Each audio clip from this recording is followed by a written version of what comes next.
It was the marquee matchup of Stage 1. It's the tone setter of Stage 2. It is Darkzero and Shopify Rebellion going toe-to-toe in the 4th game here on Day 2 of the NAL. Welcome back to Stage 2 of the North American League, everybody. I'm Jonas Willinger. Alongside me for our 4th game of the day, I've got Foxe and Laxing alongside me. Fox, this one is a matchup of two teams that were behemoth rosters in the group stage in Stage 1. Now they have 2 points each, missing out because of their overtime victories, but looking to establish themselves as better than the other here in Stage 2. Yeah, I mean, I couldn't said it better myself. It is a match of pride at the end of the day. Obviously, there's more to it. Both teams want to be able to get points. Points make the difference, but at the grassroots of it, it really is a matter about pride. Troy versus Darkzero will always be a grudge match to the end of test of time, and now there's all that much more pressure on both teams' shoulders because they want to be able to claim a win against each other's top teams to have an easier run towards the end to make playoffs. The pressure that feels like is on Darkzero's shoulders, Lax, it's a little bit more about EWC and about bouncing back from what I think most people felt like was a lackluster performance. Yeah, definitely. It was certainly lackluster performance in terms of what we thought we were going to see, because throughout the entire stage, we talked about how dominant they were. They were one of the also teams that went undefeated up until they ran into SR, and then to go into EWC and fall short, geek grouped, it definitely was a question mark for all of us to be like, okay, we thought you were going to be one of the better teams coming out of our region. And a couple of questions after the game yesterday. They were definitely tested by Cloud9. Again, coming out with an 8-6 OT win. It's a decent spot. Do you feel like they answered some of those questions out of EWC? No, honestly, I mean, when we talked to NJR and we asked him, what are things that DZ's looking to do differently from what we saw in EWC, and NJR said that, he didn't really give us a full fleshed out answer, so I'm kind of left into interpretation of what I think something might be. But he said, they're reevaluating in their approach and their play style, and when I look at that and when I hear that, it doesn't really make a lot of sense to me, because if you're judging your performance and reevaluating and reassessing everything based off your performance internationally, but if you look back at what you did regionally and where you were finding your stride and your success, what really do you need to reevaluate and reassess? Because as you look at the stats here through Stage 1, they were #1 overall team in ranking. They were #3 in entry, #1 in attack, #2 in defense. So for me, again, hearing NJR say that, it makes me more question that I think this is more of a mental battle than it really is an actual physical battle, and really needing to identify where these issues are. Because if you just replicate what you did into this Stage 1, then we probably see that game versus Cloud9 probably be a little more in their favor, where they don't have to fight tooth and nail just to get that win underneath their belt. So again, now coming into this match versus SR, I really want them to look at this and be like, why are we changing anything? Yeah, don't need to overcomplicate it. It absolutely is a mental battle, because when you are a top team, obviously, and you're making it to the main events, and then you go to a main event and you bomb out, you get grouped out essentially, you hyper-fixate on everything as if they weigh so much more than the regular stage, because you're coming back home to assume that, the stage is going to be a cakewalk. We're going to make playoffs easily. We're going to make the next event.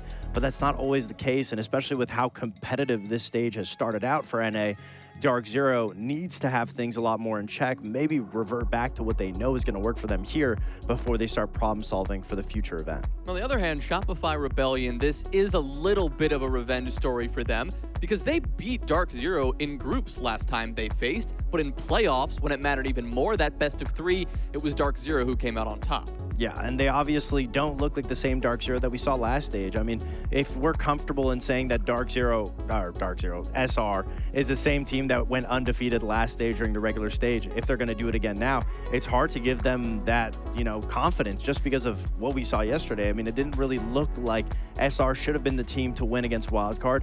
They constantly were getting out by big players time and time again. But they brought it back on the shoulders of one man, and that was Ambi, who dropped 19 kills on the way to this victory, getting an ace, a quad kill, and then we highlighted him as our blacklight detail of the day. It was astounding. Yeah, thankfully, Ambi was in the server. Also, he had some other teammates to be able to help, but at the end of the day, I mean, when things don't go right for Shopify Rebellion, their end goal is Ambi go. And I find ourselves in this situation where a lot of the strats, when things don't initially go right for Shopify, Canadian just saying Ambi go, especially in this last round. I mean, they 4-man pushed up the armory balk, everyone died except Bambi, but he got all 3 kills to be able to close the round out, and time again, he shows up. So obviously, can't go without mentioning that he deserves the commendation that he's getting, and I expect him to keep up this level of performance.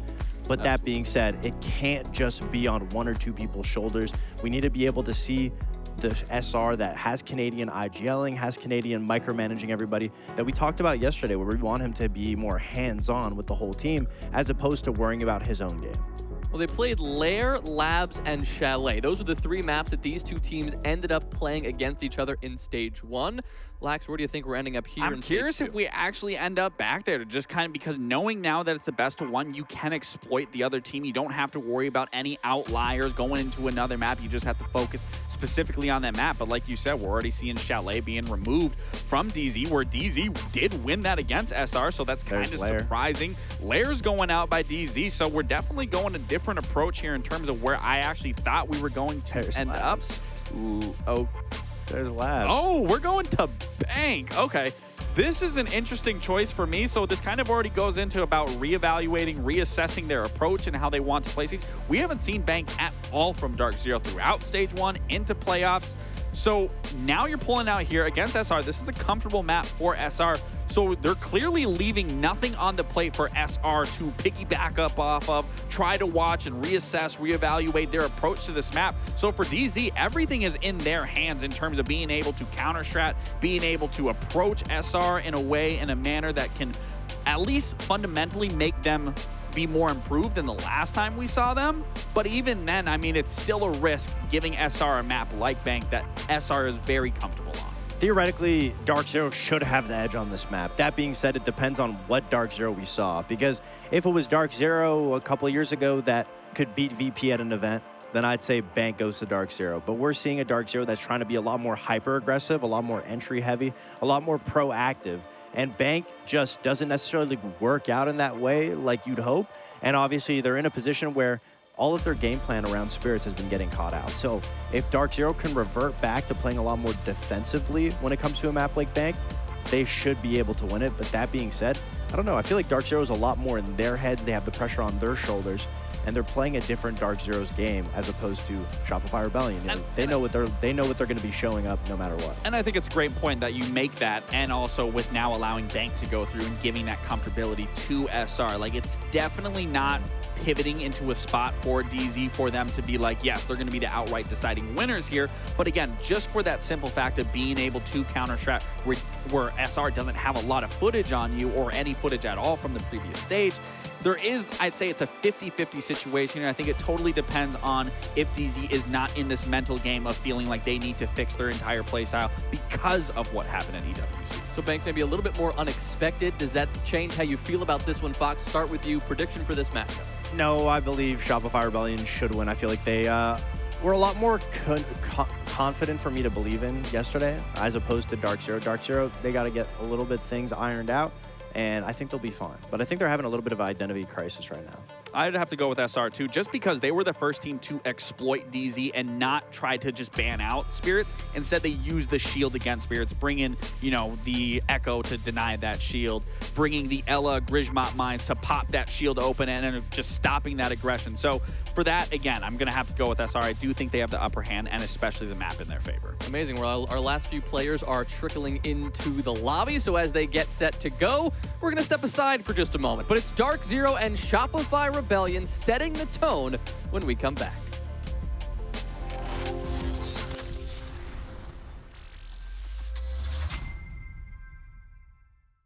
Hello, everybody, and welcome back. Thanks for bearing with us while we got all of our players into the lobby. We are at the halfway point, or just after the halfway point of our second play day here in Stage 2 NAL, and we have a match that is to be revered.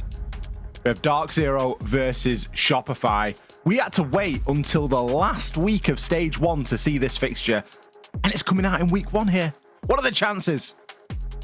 What are the chances? But it is a bit of an odd matchup. Like when we were coming into Stage 1 of this year, we were coming off Stage 2 of 2024, where it was a banger, full 45-round best of 3 to decide who was the best team in the NAL. And now we have this match, and neither team is, technically speaking, the best team in the NAL. That was SSG, who shocked everybody to win the league last stage. So, is this still the marquee matchup of the NAL? I would probably say so. But echoing the desk's point about Darkzero seeming to have some mental problems in Shopify, while we know they can play their game, this roster, this org, has always felt like one of the best teams, if not the best team in North America, yet has always struggled to break through the ceiling at whether international events or domestically. It always feels like there's something in the way whenever they seem to get close to the mark. With Darkzero on the opposite side, as I said, seeming to suffer a bit of self-confidence issues at times, especially at EWC. There's a bit of a, maybe, what's the word I'm looking for? Bit of additional context that, actually, no, I don't like that word. I'm trying to think, because it's not like, I'm not pessimistic, because both these teams are very good. What do you think? Ollie, let's brainstorm.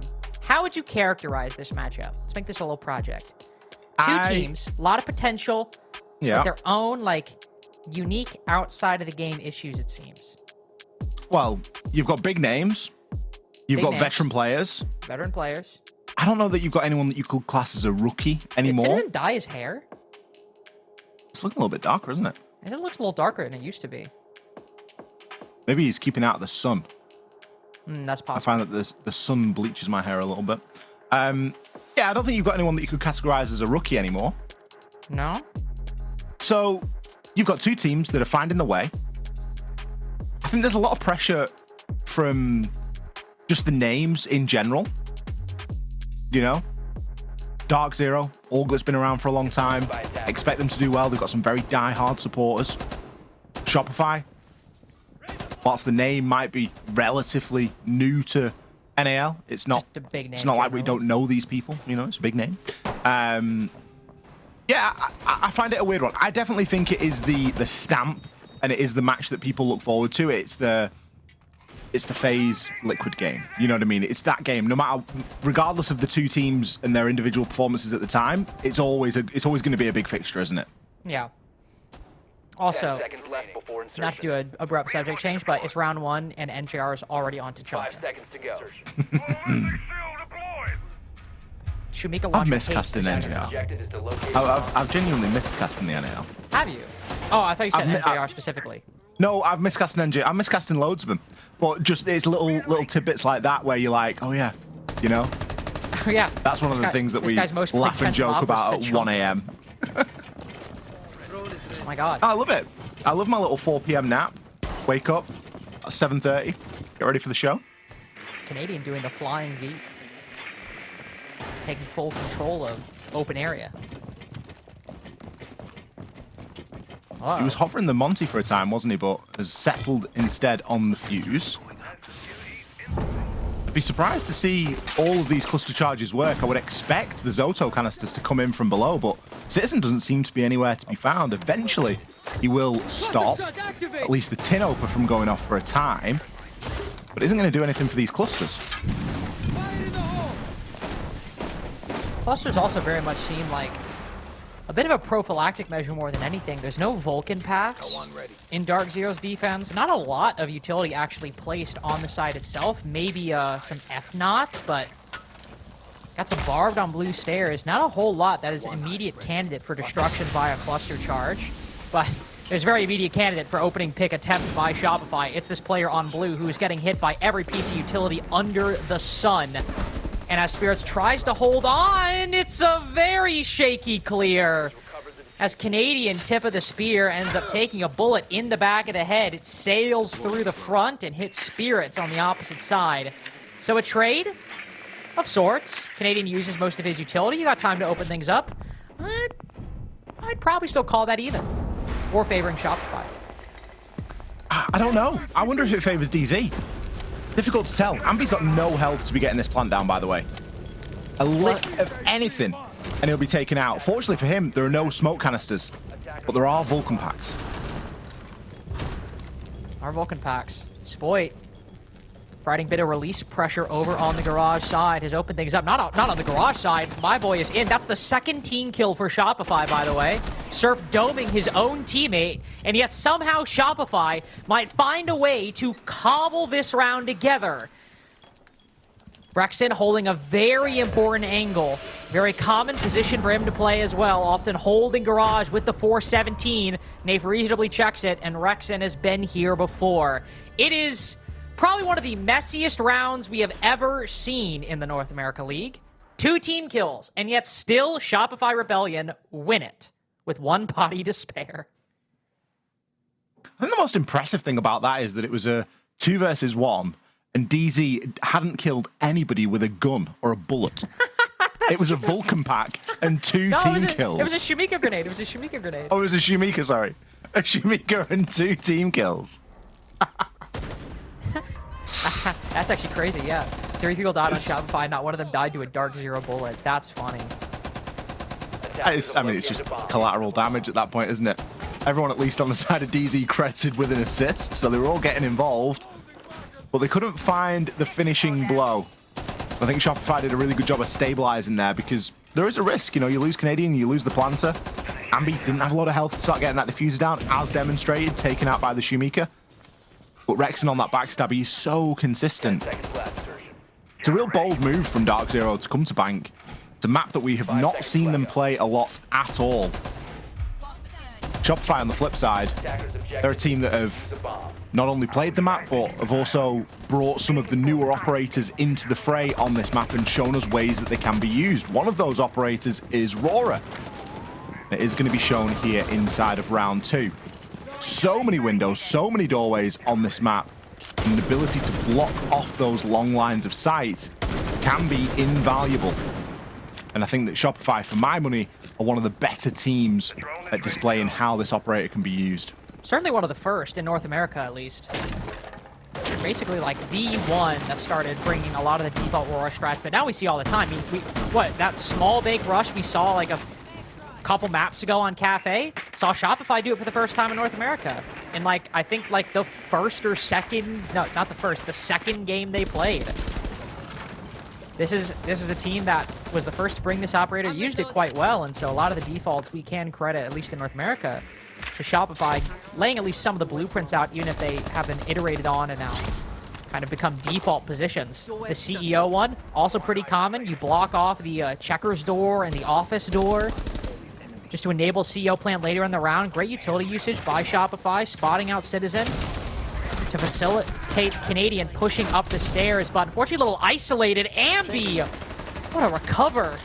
Just flicks right up, takes down Nafe, looking for a second as Citizen peppered even lower by the shot sent from the rappel. It's just as chaotic as round 1. Shopify were able to find their way through the maelstrom, and here it might come down to who wins this engagement. Spoit versus Spirits. The Gazami hops out in Deagle in hand, makes quick work of the softened up Grim. Spirits has absolutely bodied him there. That whole play was just beautiful. The Kiba barricade, then the hop out, and with the Deagle has almost certainly kept DZ in the driver's seat right now. Rexon, never a great sign if he's having to rappel in and try and pick up some pieces. Typically a very accomplished flank watch player, and even someone with Ambi's level of skill can't deal with that kind of a crossfire. The round is likely going to peter out here as Spirits delivers the final blow. Another thing I've missed, seen Kangaroo Kenny getting hyped behind the team as DZ pick up their first round here on Bank. I don't know if I've ever seen a man love a round win quite like Kangaroo Kenny. Oh, he loves it. Like, we see coaches get hype. You know, like, I think, you know, Fett, for example, at Manchester, he's getting hype. He was yelling a lot at Manchester, too. I think, context, that's an event. This is a random group stage game in week 1. Yeah, Fett was showing up to Manchester major games in a suit. Like he was coaching Arsenal. Arsenal? Was that a good reference? Yeah, fine. It's good. But I just love how that's the team that came to mind. It's because... Did you go alphabetically? No, actually, genuinely, you want to know what it was? Go on. Last one I heard someone mention. That's brilliant. Somebody mentioned it 2 days ago. It's like, oh, Arsenal, that's a football team. 5 seconds to go.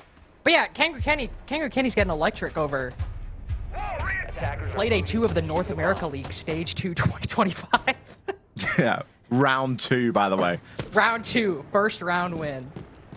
No, I love to see it. I love to see the passion. No, And I love think it. It's a coaching style, isn't it? And some teams like it. It helps some teams. Other teams prefer, you know, a more sort of cool as a cucumber approach. But I like to see a little bit of passion displayed. I don't think there's anything wrong with that at all. And hopefully, at Easy, we get to see a little bit more. Still super early days. Although Canadian has fallen twice so far as that initial pick on the side of Shopify. Although Ambi has been there to pick up some pieces. Speaking of, he's going to be involved in our first engagement, and it isn't going to stop there. No, it's not. This has been quite the game so far. Hard to keep track of. Not necessarily what's going on, but it seems the teams themselves are always getting intel at the very second it can even be well, that's actually not accurate. You could have spotted those EDDs earlier. And they clearly did not spot them. And Rexon lost half his HP. Then there's a guy top main. Dies to him as well. Darkzero do come away with the advantage at 4-3, and the Tachanka falls, which, to be honest, isn't really all that big a deal at this point. Sure, you'd like to have that source of plant denial when you're holding on to open area. You basically stop that roam clear dead in its tracks. Spoid is trying to alert to recover the disadvantage, only ends up widening it in the process. And where it seemed like an impressive round 1, that Shopify literally made it 40% harder for themselves to win the round and still won it. Since then, it has been Darkzero looking quite solid on these defenses. And while Surf and Canadian have time to reset, I just simply don't think there's enough utility to make use of this time. No, I don't think that there's any 2 attackers that can feasibly go up against this. They are going to be doubled up, though. But DZ can consolidate, trade off the numbers advantage. They don't need to be out there roaming around. They can just play the site. There's a little bit of information. We've got an archives cam for Ambi to watch, but it's probably going to be too late if it comes to that. Canadian will go looking on this top floor. There's still default information and Valkyrie cameras available for the defense. He's not going to be quiet about his approach. Picks one up onto Nath. Nath holding that vertical angle. Kind of surprised Nath didn't react to the DMR there. I guess he thought he might have been safe.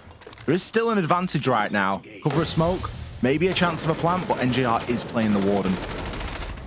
And if NJR is playing the Warden, you know he's not giving this angle up. Nor should he. Nice little trade between Citizen and Canadian. Darkzero move up 2-1 after 2 rounds in a row. Likely going back down to lockers after this. And what a bit of a strange trajectory this game has taken so far. We have round 1, which we don't need to talk about that anymore. We all remember it. Round 2, where we see Shopify try to push up main stairs. Perfectly normal.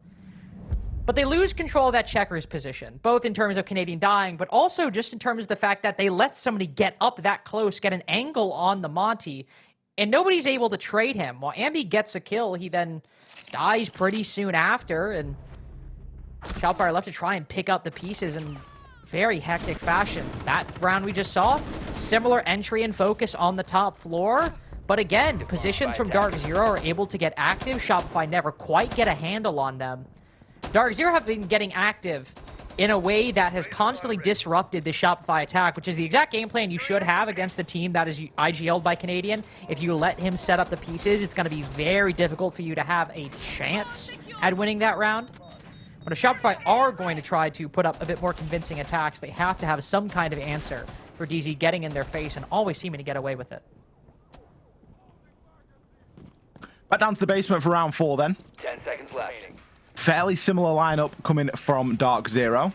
Pambazu is going to be playing Vigil this time and looking to waste a little bit of time and lurk upstairs. And why not?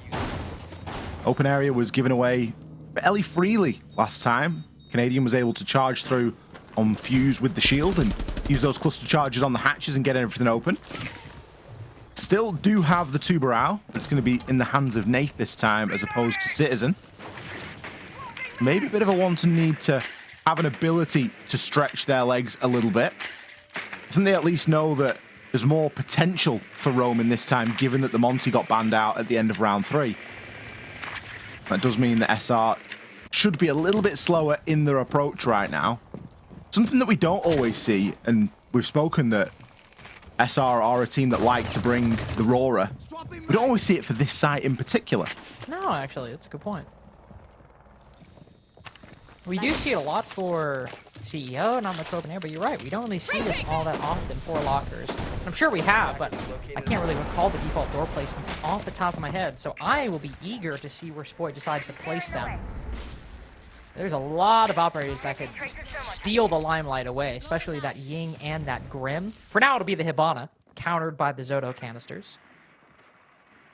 We'll also hope to see Shopify have an answer for NGR's Shumika launcher that basically completely halted Ambi from getting that defuse plant down back in round 1.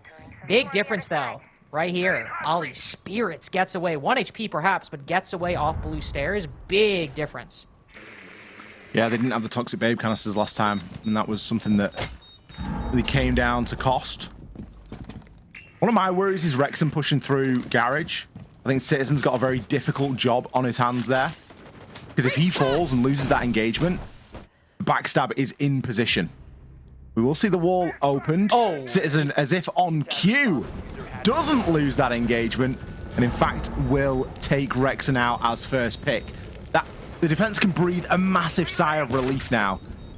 It's going to be very difficult for anyone to rotate all the way around into Garage. Maybe Spoit can do it, but he's still inside of open at the minute. I think Shopify are going to have to take advantage of the chaos. Rebellion will have to come alive in round 4, and at another body down, Surf looking to make something happen. Canadian shotgun up close will get the first. But it's been Darkzero lead from jump, and no amount of utility or gunfire or manpower will get the job done. Citizen on for 4 in that very same numbered round. Darkzero widened their lead even further, as it seems Bank was no mistake. Just goes to show how critical that backstab is. Wrexham wins that engagement. Citizen's not there to get 3 kills. That's not to say that someone else on Darkzero isn't going to get those 3 kills, but it makes it so much easier. SR really on the back foot. It felt like throughout the course of that round, they never had, you know, obviously you've got Wrexham trying to crouch and lurk into Garage, but there's nothing really to assist him in doing so. He knows where Citizen is, but that isn't good enough at this level. Citizen also knows that somebody is going to be coming through that door, or at least, should I say, through the Garage door. So you know that that's an engagement that's going to happen. You need to give Wrexham a little bit of breathing room, give Citizen something to solve at the same time and a bit more of a problem. Maybe coordinate it in with the hatch drop, coordinate it in with the Yings coming through. There was just that little bit of a disconnect there from SR in what they were trying to do, because I liked the idea of sending the Candelas down through the hatch. I like the idea that they're going to be able to drop it and make something happen. But at the same time, you've got to join that up with everything else that's going on at the same time, because you just give problems one by one to solve, then these DZ players are going to solve them. It's good to see them pick up this lead as well, as Desk mentioned. While we don't necessarily see the complete mental recovery in a group stage game of the North America League, this team has sort of struggled with the weight of great expectations over the past, I would say, 6 months to a year, basically since we have seen that IGL change made and Nave pick up the mantle. They've had promise so many times. Second in 2 stages of the NAL in a row, yet never able to take that first place spot, and falling out of EWC quite quickly. Same with SI as well. Maybe not quickly, but still falling, I think, below the potential we expected of them. This Darkzero roster has always performed well in matches like this. I mean, think back to stage 1. We were calling them the, what, the NA Furia, I think the desk said? Yeah, the desk often get carried away. Oh, I agree, to be fair. No, they were very good. Now, to be fair, I also get carried away, so I think let's just reject it. But Darkzero have always had a lot of promise, and, well, great expectations are all intrinsically hard. I think in the context, DZ had some, let's say, easier games at the start of the stage last time, and that put them in a good position in the leaderboard. And then when they came up against the opposition later on, it was a difficult barrier to get through. They're having one of the more difficult games, not just for, you know, team versus team, but the storylines and everything that surrounds these 2 teams. They're having it earlier on this time, which can only be a good thing. There's no good playing, you know, easier games and getting a false sense of confidence We're certainly not going to have that here. They're having to fight for the rounds. But they're doing a very good job. We go back upstairs for round number 5. Slightly different lineup this time from SR. Instead, looking to lean into Sense and that ROU projector and try and get the wall open there into Janitor. Nath with an opener this time onto Ambi, and those pellets are going to get shot off. Nath is likely going to make a full recovery up those main stairs. He should be fairly safe in doing so. Throwing stun. Surf sending out a flashbang over the top of the teller's wall. Just to stave off that flank, that rotate back up marble stairs. That's really fine. I don't think that player's all too concerned. DZ have the opening pick. They have Shumika grenades, 2 C4s, a Zoto canister. Utility, it's all there. To stave off a CEO execute? A CEO repel execute at that? You got no Monty to try to rotate over to main stairs side like we normally see. Obviously, the ban, of course, but... Tossing stun. Still. Shopify struggling to find an entry point, and Darkzero just running circles around them. NGR fires through the soft wall. It seems Shopify will try to bet it all on this repel angle. Rexon holding the flank over by Square, picks up the first. Gumines reveal the hop-in, so Spoit, bailiff in hand, look to take that close angle. Comes away the victor. Properly reading Spirits' position. He died here last time, so Spoit will learn from his mistakes. Look to the past for answers. Maybe they just found enough to get around over the line. 20 seconds remaining, but things can change just as quickly as the situation seems to settle. And yet Citizen and Panba are quite settled in, comfortable as could be inside a Janitor, seeming from the get-go. How about 4 in a row for Darkzero as they lock in a winning half? There was a glimmer of hope there for SR in that attack, but the fundamentals remained the same. There was a lot of utility focused on a CEO hopping, a repelling through the window. And without sufficient pressure elsewhere, either at the top of Square, that's a great kill from NJO, he's full white for that, or inside of stock, it does make it very difficult to try and execute it. And DZ have just kind of got to spend a few of those extra lives that they've got in order to gain a little bit more information, chip down the attackers further, and essentially secure the round. Shopify need answers, and they need them quickly. They have used their tactical timeout already. Bomb located by attackers. They've only got themselves to look toward now for round number 6, the last round as the sides sit at the moment, and see if they can salvage a 2-4 split. And it really would be a salvage at this point, because DZ have just looked better in pretty much every single way. With a very team performance, too. I mean, yeah, Citizen 8-2. But one of that's a 4K on basement. Half of those kills came in 1 round. Same with Spirits. 3 of those kills came in 1 round. By and large, of the other 2 rounds that DZ have won, it's just been everyone contributing. Everyone putting in the work. They've not had any rounds won on time or anything like that. It's been a very good coordinated play on this defensive half. Crosses being held, everything being watched, no gaps being left. So when Shopify have tried to bring something back, Spoit in particular has tried to lurk, they get completely shut out. Now we'll see a little swish up. Spirits deciding to rat inside a CEO, toggling the ERC every now and then in case a drone decides to slowly roll by. Shopify aren't paying it any mind, though. Holly tried to full clear last time, and that didn't go well, did it? No. And you've got a decision to make, and especially at the 2-minute mark. You've seen the scan. You've seen that there's a vigil there. What do? Kind of got to go for it. Pamba. He's going to fall to Ambi. Oh. Canadian finds one as well. This could be a quick round. SR throwing caution to the wind right now and have a 2-man advantage. It's a bit of a tricky position, though, because this is 2-man advantage. Okay, well now, 5v2. 4-2 half almost guaranteed. Spirits and NJR, 2-man walk up the Beepers hallway. Taking more reserved position on the marble stairs. But Shopify have ample time to reset, place further utility. They spot 1 player, NJR on the opposite side. It's a flawless round. Only 1 of the half so far. And while Shopify bookend the half with 2 attacking victories, it was very much a Darkzero game, yet that doesn't seem to have diminished the spirits of SR all that much. Where did that round come from? I really don't know. That's the thing that perplexes me. If you can do it every round, you know? I don't know if DZ just spread themselves a little bit too thinly and Shopify saw a substantial gap and were able to capitalize on it. I think the DZ will still be very happy with a 4-2 split. Shopify now G'd up after that last round win to go into their half on the defense. Seeing a bit of a different focus in the bans here as well.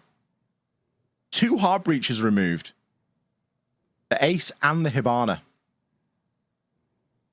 It's going to mean that opening up Kanto wall is nearly impossible. Or should I say, is impossible. Also puts a little bit more pressure on making sure that you've got those tin openers. And I mean, that's not too much of a hardship. There's plenty of operators that bring that secondary gadget. And it is fairly frequent that we'll see an attack into lockers, for example, where there's no hard breach or no primary hard breach are brought. You will just rely on those tin openers to get the job done. So sort of less concerned about that. But it's an interesting angle for Shopify to be taking here. It also leaves open a lot of toys for Spirits to play with. Namely, all of the shields, if they wish. Although DZ, not really known as the biggest shield team. No, not really. 5 seconds left before insertion. Come to think, Attackers are I don't even know heading out to who defuse the normally bomb. picks up the shield. Probably Nate. But I think Nath will play the shield and Spirits will play like the Ying, Dokubi, whatever that's else true. is No, left, I guess, you know? it would be Spirits because Spirits is typically the shield play. But that's the thing is like the shield got banned against Spirits for so long. Like DZ just aren't really a shield team. Like, can they play it? Yes. Do they play it? Nah. They're to me are much more like. I mean, honestly, like ignore the Cali. This is honestly like DZ lineup, like 101 in my mind. A lot of execute ops, some ops like Dokubi or Deimos to get information. A bit more of a flexible 5th pick. But this is like Darkzero lineup to a T for me. Shields often don't really factor in just because they don't really need to play them. See how impactful this utility is in their first gambit on the attack. As they've taken control of the mid floor very quickly. So, as you can see, there's still a little aggression by Shopify on the marble stairs. And with an M59 right around the corner, I think Rexon will have wished he could have a do-over at that. Hard breach. Not what you want to be swinging into, is it? If he's just going for a dip up those main stairs. We Spirits rocking the 612 as well. Heavy shotgun lineup right now. Darkzero able to make themselves some nice rotates upstairs and take those real close range engagements. Making a hole. More of the hatches going to be getting opened up now as well. This control is very solid at the moment for Darkzero. I don't think there's anyone on Shopify that's going to choose now as a moment to strike. It will be far from the opportune moment. Bit of info getting gathered now from NJR. His side is entirely clear, and he's got Canadian on the Yokai drone as well. Anyone can react on this. That's massive. And with Citizen getting another kill in the round, it almost surely cements it. Oh, yeah, here we go. NGR catches him lacking. Oh, Canadian! Whips around. Demolishes NJR as the Grim looks to speed up the tempo.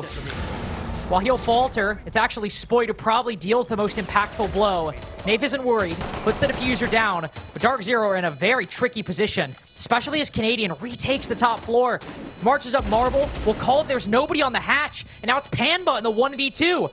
A talented fragger to be sure, though maybe not the best game he's had in a while. There are angles and a half that he's got to worry about. Yokai also to drone, give his position away, stunned, will be pushed back. Allows Spoit to reposition, get a bit closer, but the time has begun to slip away. Only a couple opportunities! And while Spoit might have the 3K, Ollie, I gotta say, it might be Canadian with the kill of the round, whipping out onto NJR, and then retaking top floor, all to get on the Yokai. That's my IGL right there. It's a hell of a duo to have in the clutch. Spoit and Canadian going back to back there. You mentioned it at the start of the round. You said ignore the Cali. I think I did a really good job, but I can't ignore it for any longer. I'm not saying that Nath wins that engagement if he has anything other than the Cali. It was just not the opportune kit, let us say, to really deal with that defense, that attack, sorry. I don't know. Shopify had a lot of intel as well, and the Canadian played the yokai drones really well. I was very surprised as soon as he got the kill onto NJR, he immediately flicked into the drone to get it into a better position because he knew what was happening or there was another call that came through. But he also got very lucky in that he was on that yokai drone for a long time. There wasn't really anybody watching that gold hatch drop. That said, Shopify are going to chalk a round up on the board, now only trail by 1. Canadian wasn't even watching that gold hatch. But, well, no, like, it was kind of just free. Went, oh, shit. Yeah. Watching his own flank. Back on the Echo. Loves his intel ops. Always has. Always will. Can't blame him either. Same with Ambi. I feel like this guy has been playing Castle on this site for this team. What? Let me guess. You're playing checkers? UMP, ACOG, watching square? Common position, but usually the one Ambi's been playing literally since he joined the roster. So I doubt Darkzero will be too shocked by the setup they're seeing from Shopify, which is probably why a Citizen has taken control of the bottom floor so quickly. Good position not only to hold, just to look around with the IQ scanner, see where the Yokais are, see where the electronics are. Also, if they can keep hold of it for the rest of the round, you know there are no C4s coming from below. And that peace of mind, it can do a whole lot for an execute on this site. It's kind of rare that you see both a Castle and an Azami available. The ban rate of those two operators on any single map. And to have them both, it really leaves you with a lot of problems to solve. Pamba does have Ash and the launcher, so he's going to be able to deal with some, but he's only got one launcher left, so you're not really looking toward that for too many. No DMRs on the side, so it's not like you can quickly chew through a Kiba barricade. I think there could be a bit of a problem here for Darkzero, obviously depending on where they have been placed. NJR will get the wall open at the top of square. I think Canadian's yokai drone is underneath right now. Maybe providing a little bit of security. A C4 attempted, but it will miss. NJR just feel like he's dicing with death right now. He is still caught out on the camera, although Wrexham will fall. These Yokais are getting mobile from Canadian. Even last round, droning out Pamazoo in the 1v2. Just not getting intel over on the square side. Unfortunately, not stopping the Darkzero rush, though. 5v3 as they look to move in. They got 40 seconds remaining. They can back up and reset if they wanted to. I imagine NGR with that smoke will move in, look to get that plant, but there's just no information. Canadian on the backside, forced off the cams, no direct line of sight on that Yokai, and yet Darkzero have the whole plan figured out. 1 for 1 as we swap sides, but it's still Darkzero with a 2-round lead. I love that from DZ. I was going, oh, it's going to be difficult with the castle barricades and the Kivas. Just ignore them. Don't push in through stock where Spoit is with his little fortress, crystal maze of Kiba barricades. Deal with the castle barricades as and when you need to. Just keep it simple. Get the wall open. Bit of smoke to obscure the vision. And a brilliantly timed backstab up those main stairs as well. A lot working in synergy right there. NGR had a really nice shot onto Surf as well. Yeah, Spirit's in on that spiral. Brilliant bit of distraction there, just as... I mean, that's where the defenders are going to be. If the plant's going down on CEO desk, they're going to be a little bit deeper. Easy recognizing what was available to be taken there and wasting no time in grabbing it with both hands. 5-3. 10 seconds to insertion. 5 seconds left 5-3? before insertion. 5 minus 3. 2 rounds. Attackers You know what's worse than that, though? 6 minus 3. Because in a game where if you get 7 rounds, you win in regulation, a 6-3 scoreline can be quite difficult to overcome, Ollie. And honestly, sure, Darkzero obviously did lose round 7. They were able to get a decent foothold into the round with that opening kill onto Rexen, and then facilitated quite a nice post plan, and really a lot of it came down to Canadian hitting a crazy flick onto NJR. Now with that round having at least something to compare it to, round 8 was clean. Nothing but clean. Only one body lost for DZ. Obviously, and anything could happen in this round, but there's an argument to be made for a strong Darkzero half, and just given the benefit of that 4-2 they achieved earlier, if open area is anything like the CEO round we just watched, or even anything a little bit better than the Lockers one we watched earlier, a little but not much better, Darkzero is still very firmly in the lead, both in terms of the points, but also just in terms of the momentum and the quality of play. Montaigne going in, setting up this foothold on the bottom floor initially, then to move up to the top to create this pinch of Ambi inside of Checkers. As the full attacking team seems to move in, NGR caught lacking. Ambi wraps around, spots one of the two shields, the Blackbeard joining the Monty up top. Spoit also trying to get elusive, trying to find the right angles. It's instead Rexen who keeps Darkzero guessing. Spoit creates a bunker inside of E2 as Rexen, who's not left by himself, he's got Andy for support. The defense opts to play their lives up top. A risky position, but in the 5v3, you can afford to take a couple gambles. Pamba. Got a bit of info right now. Citizen looking to hold a long line. Ambi. Give me the next player to fall. Nath and that pistol. That's a kill that will be secured only moments after the down. Top floor.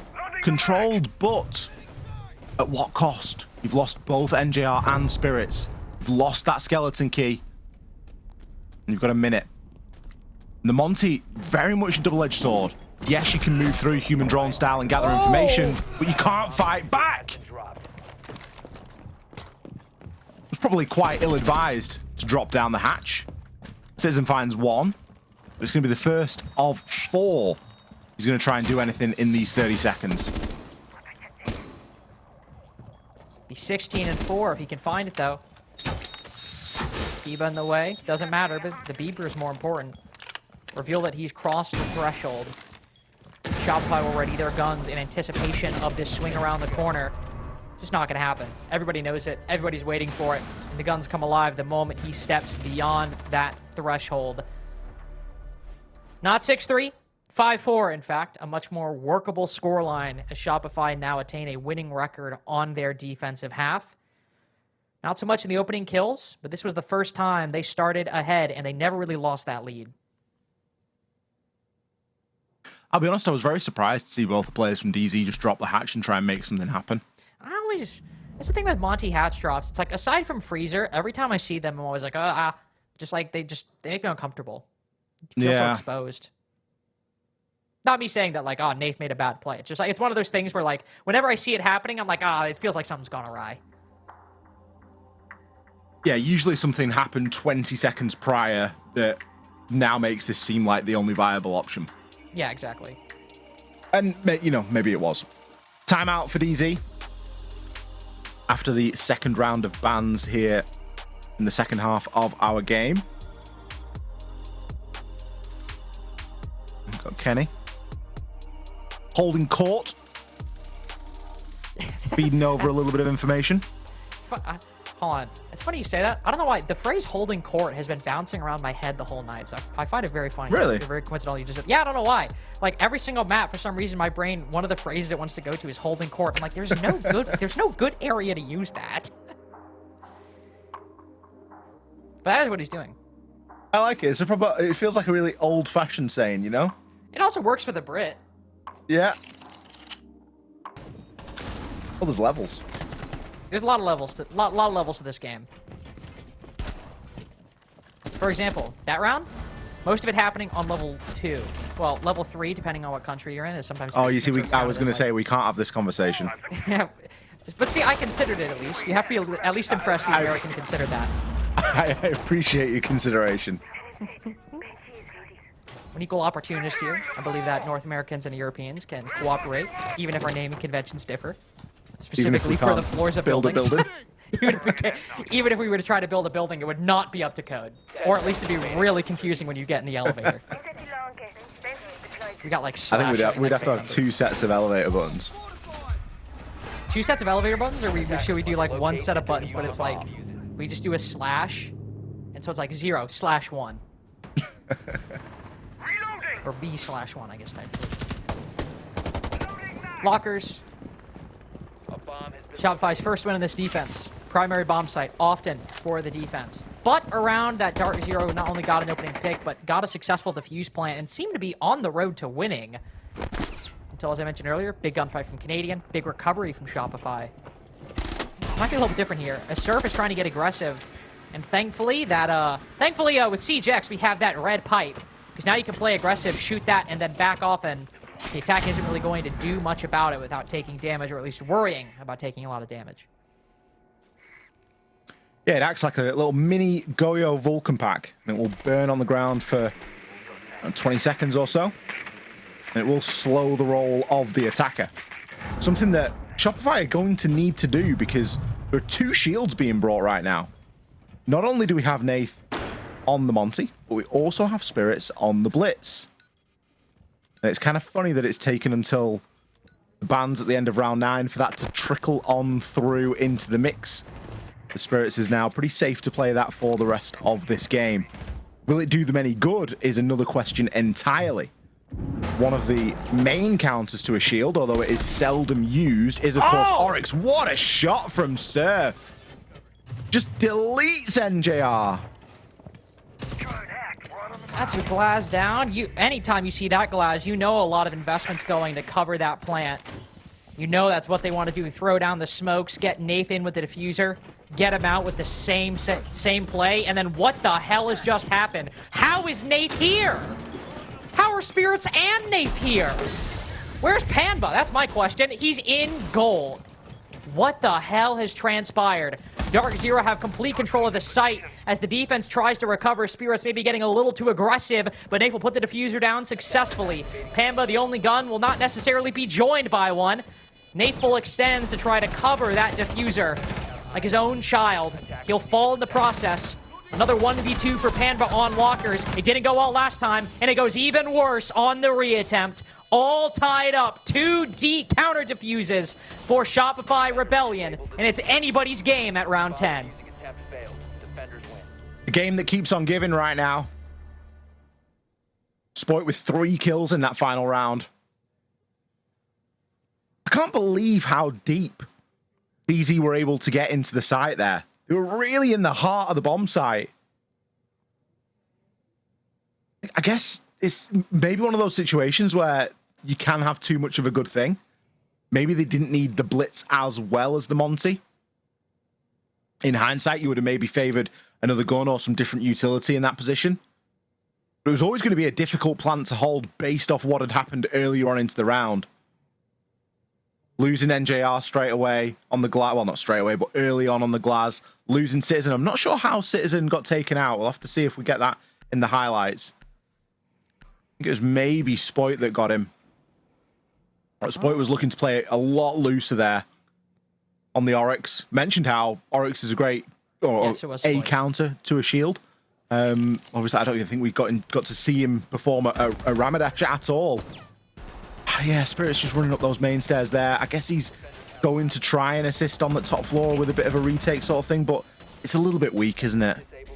But, like, it's one of those tricky situations where it's like, honestly, I feel like one of the most awkward positions in the game is, like, being a blitz in a post plant. It's like, I wasn't supposed to make it this far. Yeah. Like, what are you supposed to do? Your kid is supposed to make space. Like, I guess technically speaking, you could hold an angle ADS, but you're also blitz. Like, you kind of want to apply the pressure. If you hear them coming down marble, I'm not saying it was the correct play, but I do get the instinct. I get why you would feel that's a good option. So I do, even if sometimes the plays like that aren't great, I do like sympathize with the players, because when you're blitz in that spot, especially in a 3v3, it's kind of like, you just feel like, what the hell do I even do here? Yeah. You need to find a 1v1 and win it quick. And I guess that's what Spirits was going for. If he makes it up even to the halfway point in the stair, he's got a good chance at contesting somebody. But with the way that the angle was, a little bit of high ground. it becomes very difficult then for Spirits to have any effect. If he gets to the halfway point, maybe it's a bit of a different story. It's like, those players were in Garage, probably different. Yeah. But again, a lot of pressure then falls onto Pamba to hit a lot of shots because there's 3 guns on the defense, there's 1 gun on the attack and 2 shields. Again, it becomes a little bit more difficult, doesn't it? You want the odds a little bit more stacked in your favor. DZ have maybe squandered the advantage that they took in the early part of this game. Don't forget, it was a 4-2 coming into the side swap.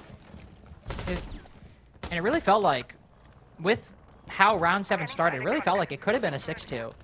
And still, that would have left a lot of room for Shopify to come back. I think Shopify have been playing a very good game on the defense. But Darkzero have had to fight for everything, and now Shopify have gotten really comfortable. That's 3 opening kills in a row, though very quickly traded. So the advantage gained is quite ephemeral. But the momentum might be a little less so. A bit more solid and real. NJR opens up that second wall. Every smoke canister on the defense, or on the attack, excuse me, goes out. But the defense could be said the same. 2 toxic canisters, 1 on the floor, 1 cooked, detonated, will burn NJR. Right on the floor, diffuser dropped, advantage regained for Shopify as that quickened motion, that entrance into the site, falls flat on its face behind CEO desk. It's one of the big problems when you throw the kitchen sink at getting the plant down early and it doesn't come off and you're left with the diffuser cold on the ground in the middle of site. Where do you go from here? Especially when you're 1 man down.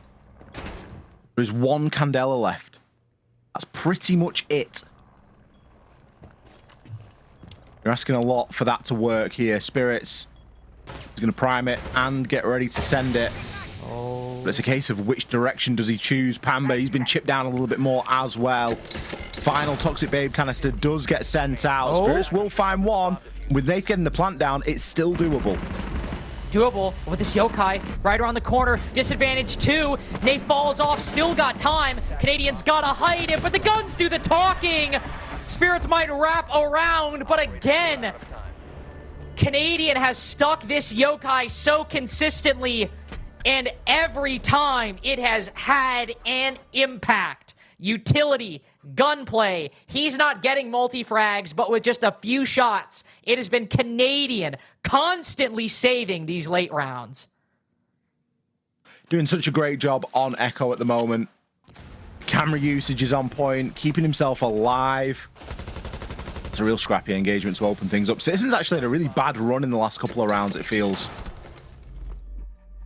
Gone from having a bit of a feast and famine sort of game, 4 kills in 1 round, a trickle of slow and steady kills in others, but in the opening couple of rounds previously, he's failed to have significant impact. In Shopify, it's not a reverse sweep, but it feels like they've massively shifted the momentum in this fixture.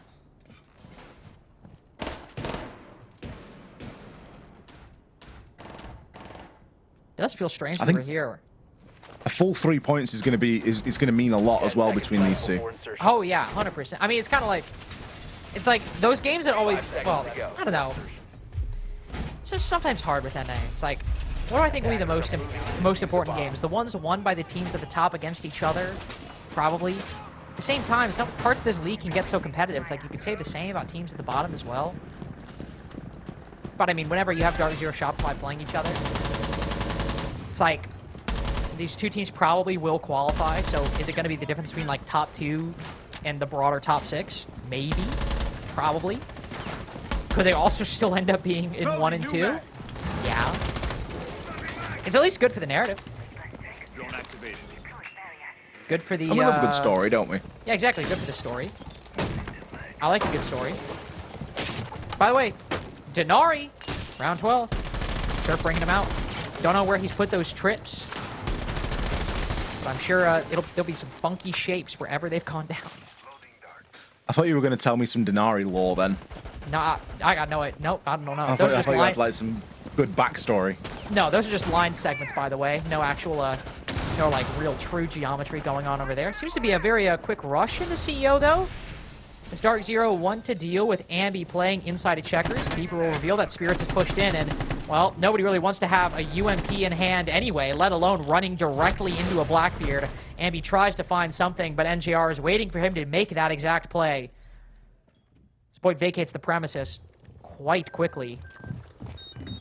It's a very well put together attack from DZ. With how much these bases have been covered and with that 5v3, I'm not going to call it, but I wouldn't be shocked if this round ends in overtime.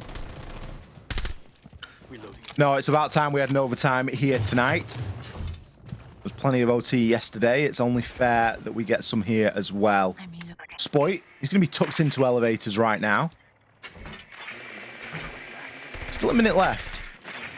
DZ have got drones enough to gather this information. Don't need a drone to be told that you're being shot at in the face, though. Spoit, next player to be downed along with Nath, but that's just collateral damage at this point for what has otherwise been a very good round from Darkzero. Real concise clear of that top floor. If they can recover the diffuser now and really nail it on, they are going to be home and dry into an OT. There's only so much that Canadian can do. There's only so many times that Canadian can save Shopify Rebellion here tonight by clutching it out on that yokai in the dying throes of the round. That is true. Darkzero do have to recover that diffuser. All Shopify have to do is hold strong. Oh, but there goes Surf, and they've spotted Canadian. Burned by that fire, there's nothing he can do. Darkzero have the information. And it will be overtime in our go-to match of the North America League. The one we always look forward to will have to be ended in all, well, not all necessary rounds, but I hope to God we get all 15. Why not? We're already here. Might as well. What's really the difference between round 14 and 15? 3 minutes? Look, if I turn my PC on, I want all 15. If I'm sat in the command center, just hit me with it. Give it to me. Attackers need to locate and defeat. I don't turn my PC on for anything less than 15. Was that not in your contract? I put it in my contract. I actually didn't. No, I didn't negotiate that provision. Every game's got to go to OT. There's a lot of breach of contract going on tonight. Then no OT games up until this point. DZ, they stick on the attack here into the OT. I don't know how much sort of bearing that has because we're at overtime, so does it really matter which side teams start on? 10 seconds to insertion. I don't know, what do you think? 5 seconds remaining. Attackers are heading Honestly, out it is like kind of match dependent, like which side is more important. But I just don't really feel like it's like, I don't really feel like the sides, even though there have been 4-2 half, I don't feel like it's the sides that are the more important thing. It doesn't really feel like the attack has struggled to gain momentum and the one round they've won are flukes. You know what I mean? It's like a skyscraper game. It has felt like when Darkzero have won their attacks, even in some cases where they've lost, they've put up a very compelling argument, and in the rounds they've won have been the better team. Same with Shopify's defenses, Shopify's attacks. Like, I think there's a very viable win here no matter which side you're on. So I don't think it's just a game of, you know, whoever gets attack or defense is going to win it. And if that were the case, we'd get all 15. At least in the case right now. Spirits locks in the blitz, playing that shield that we mentioned we don't often see, though this is the 4th time Spirits has played it in this series so far. He's pushed players down to marble stairs, secured the 2nd floor for the attack. Now Citizen can post up, hold flank watch as Darkzero take a bit of a breather in the early game to get some more intel. Spoit is really putting a lot of stock in the fact that Ambi is either going to be able to trade him or help him out a little bit here. Blitz is going to start bearing down onto Spoit. I think he got a Ramadash in just at the right moment, but there's not a lot that you can do when you full white flash. Not only that, but the support that should have been there from Ambi was immediately dealt with by Citizen. Lurking. Spotted him. No, he's there. It's a lot of shaky engagements, but NJR always so clean with them. He'll shut down the IGL from Shopify. A cascade collides over this 1st floor hold. Elevators awash in purple at the moment. Darkzero look to push in and plant their flag on the middle floor. Of course, can't do it quite yet. Gotta get some more intel. Gotta recover that diffuser. They have a full minute to find Surf, to find Rexen, and then still decide where they want to place this remaining utility, all 5 Bs, and where they want to put this diffuser down. I'm really surprised in the lineup that Shopify have chosen here. I feel like they've just flown a little bit too close to the sun. It was fine just letting Spoit roam on Oryx on his own. I don't think it needed the addition of a Fenrir and a Mozzie as well. There's no denial at the moment, and we know that DZ are a team that are going to get that diffuser down given the chance. Although, it looks like it may not even come to that. It's now all down to Surf. And well, that Monty isn't going to stop sprinting. No, it's not. He will keep on sprinting until the round is done. As you'd hope a Blitz would do, trying to create that space. Match point for DZ. Might only be 2 rounds on the attack up until this point, but with their third, they have at least put themselves on the threshold of closing out Bank. And if it is going to be the defenses that decide the day, Darkzero, by winning that attack, have put themselves in a very strong position. It's been 4-2 defensive halves for both teams so far. And Darkzero's defenses were quite strong. Most rounds not having less than 3 people alive by the end. Darkzero consistently with the utility shut Shopify out. And also with the positioning and with the timing of the gunfights they would take early on, just deny them any semblance of control, any semblance of an advantage. I imagine they'll switch it up here, try to maybe play a little bit more conservative, but then again, well, hold on. I was about to say, it's not lockers, I don't think. No, it's open area. No, they got mid. Yeah. That is definitely probably going to switch Shopify up, but it also will necessitate a hold at the top floor. No bunkering here. 10 seconds left. I think it's definitely a strange choice from Darkzero to go for the mid floor. I would have put good money on them going downstairs. Attacker's objective is to defuse a bomb. Just to sort of, you know, guarantee it a little bit. I'm going to start. I mean, you say that, look at what happened in round 1.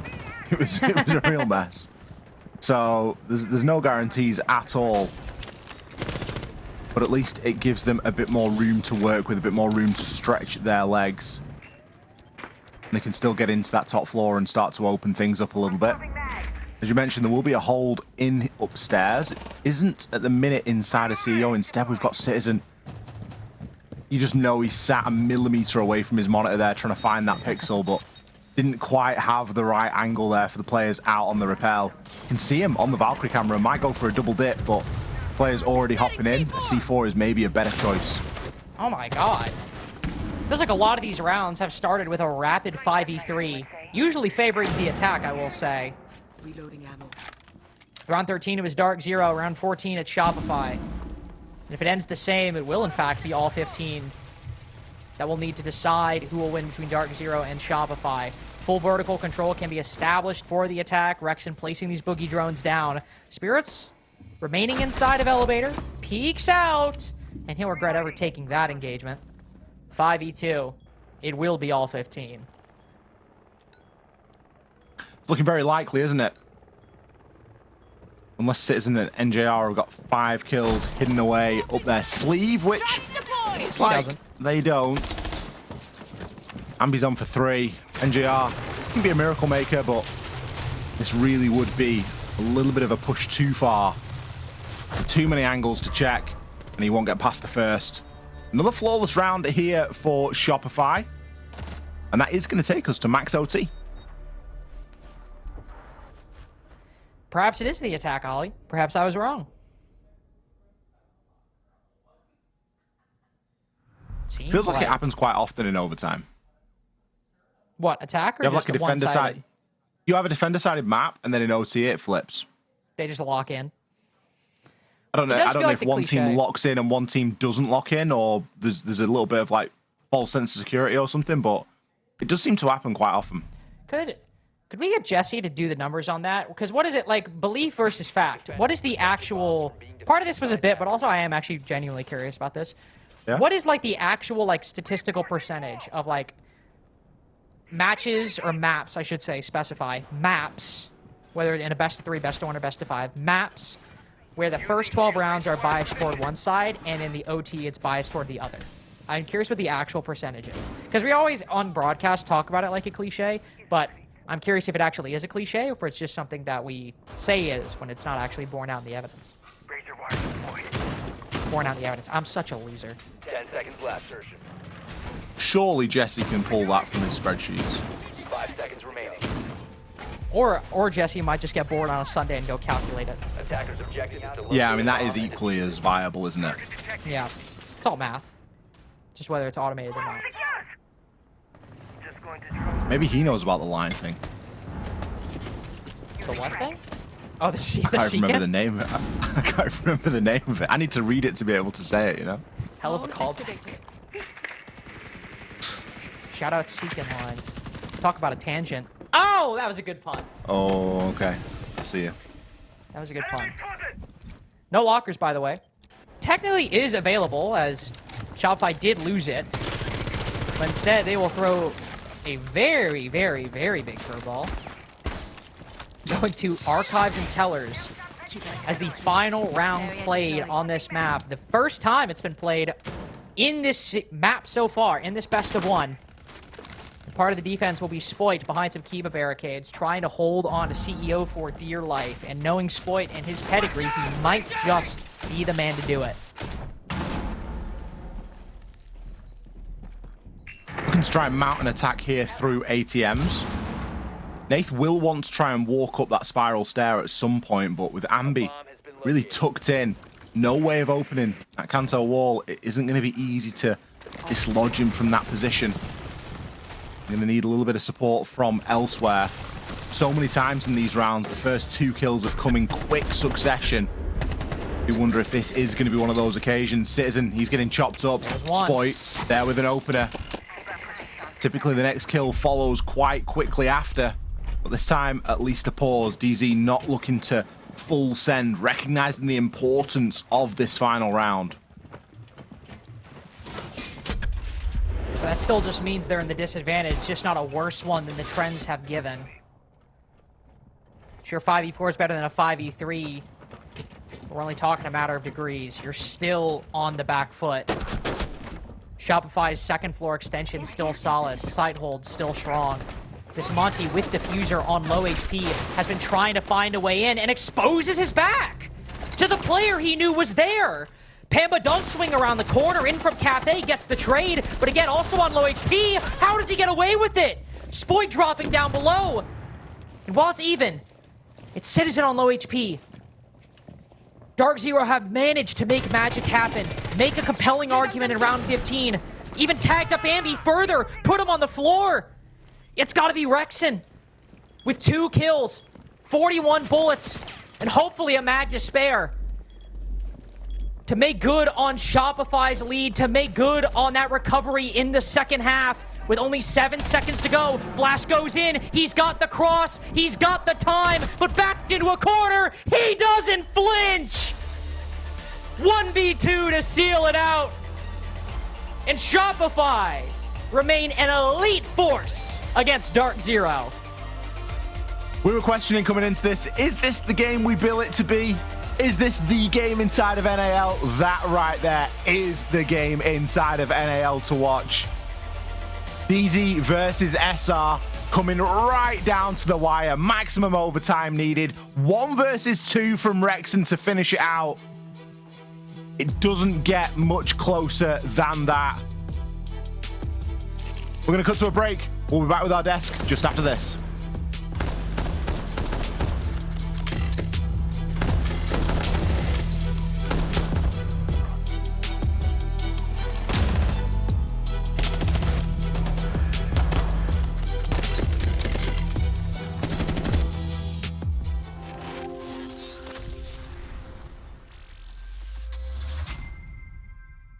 You either. Yep. We're just gonna come through We small. can call your They're gonna S2. double We up can through call small. your S2.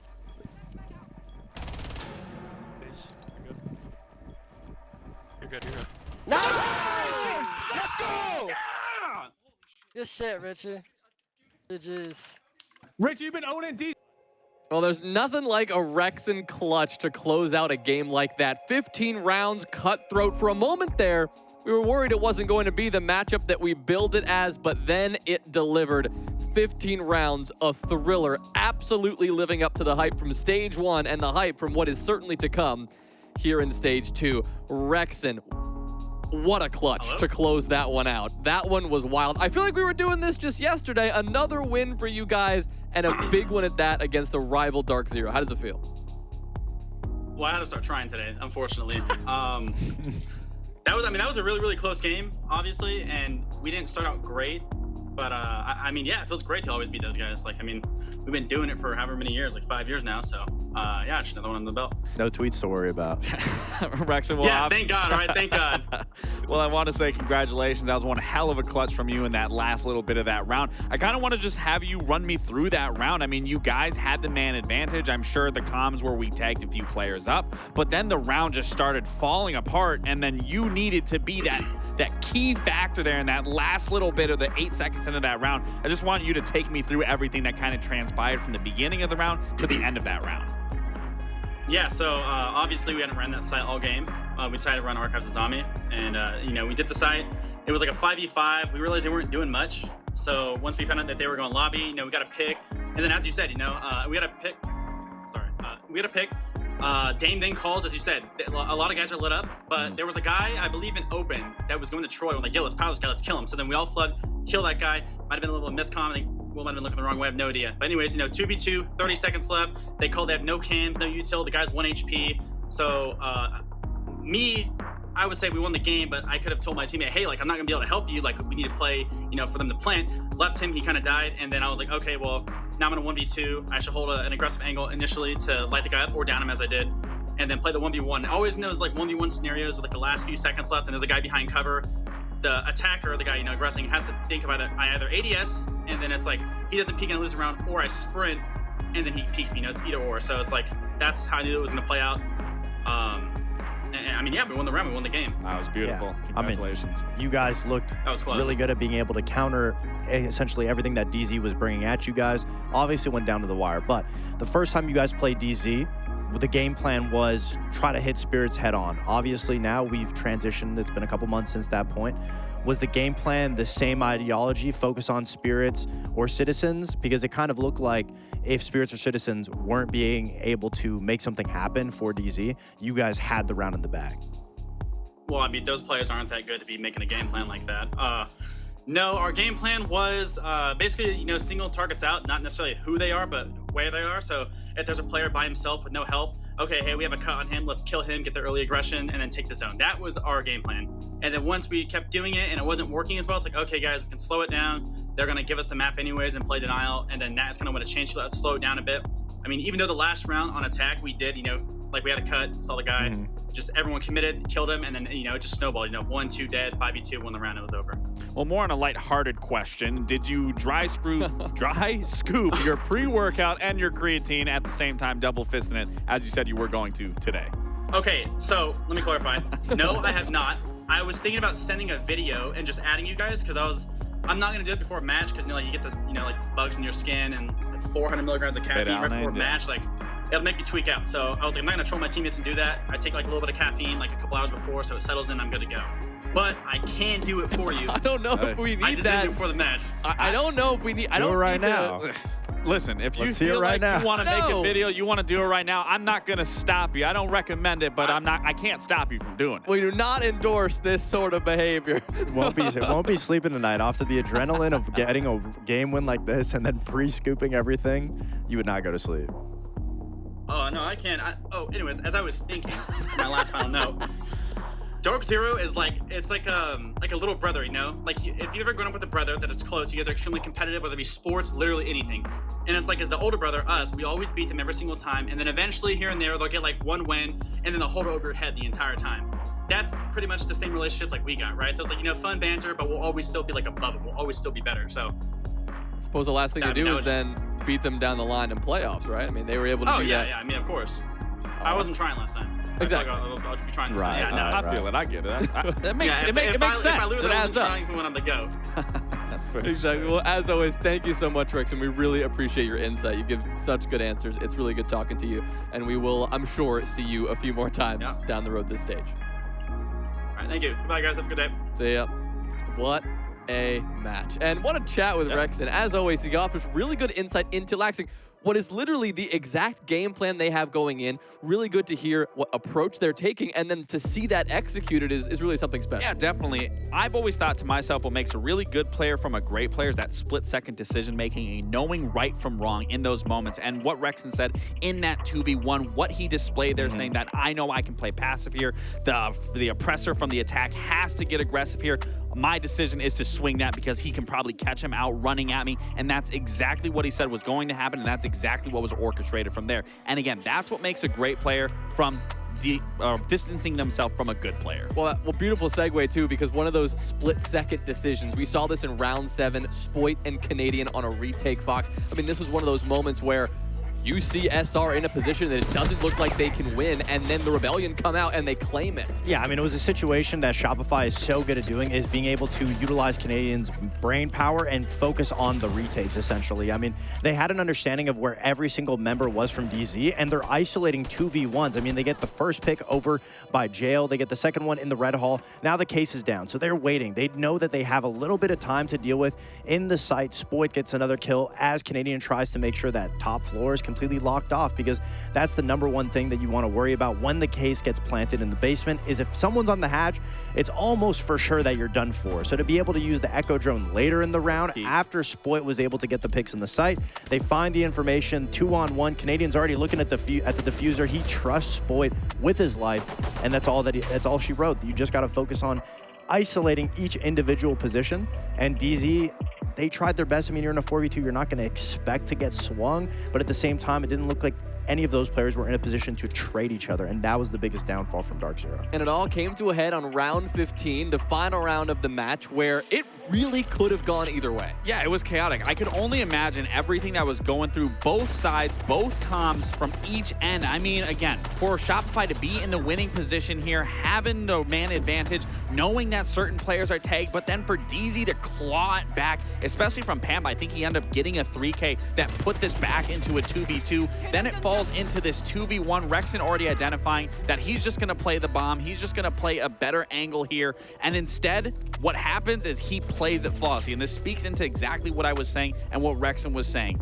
He knew the win conditioning. He knew how he had to play this 2v1, that he had to take an aggressive angle and then fall off this, seeing that the diffuser went down, knowing that the player has to regress. He probably could have played it a little safer there. That's obviously a hypothetical, but he knew in that moment if he swings, he's probably catching that player full sprinting at him, and that's exactly what happened. And again, that's what separates a good player from a great player, and Rexon displayed that beautifully. I also think there's a little bit of a dualism, I don't know what the word exactly, a mirroring when you look at the IGLs in the late game, because when Troy and Spoit are alone in that 2v4, they're isolating each individual 1v1, and DZ loses because they're all spread out in the late game when pressure's on the line. Same issue with that last round. It's a 2v1. Yes, time is against you and you have to run into the site, but from where Rexon gets the first kill to the second kill, there's no trade. There's no chance of a trade from Darkzero. So obviously, it's just about focusing up in the end and making sure that you're there to prioritize the trade. And DZ obviously just, you know, when pressure is on the line, that's where you're going to see the great players be separated from the good players. I mean, also not even prioritizing the play, it's also prioritizing the clock, where we saw in the first original clutch, they were using that clock to their advantage. Sure, there was 20 seconds left. Troy hops on that Echo, realizes, okay, we know where the player is. He's going back into site. He's leaving site, and then they double up. Whereas I feel like, sure, there's 8 seconds left, but as we know in Siege, you can plant the diffuser past 0. So you got to be able to utilize every single second. Just goes to show with Siege at its core level, every second counts. And we saw a lot of good Siege this match. We did, clear absolutely. On both sides, right? Still so much to talk about for Darkzero. Citizen dropping 19 kills, Spirits with 12. We'll certainly hear more about that next week. But we still have one more game to go today to close out our first week of Stage 2. 2 rosters looking to continue to develop. It's Envy and Cloud9. Lots to discuss about how these 2 rosters are taking shape after this.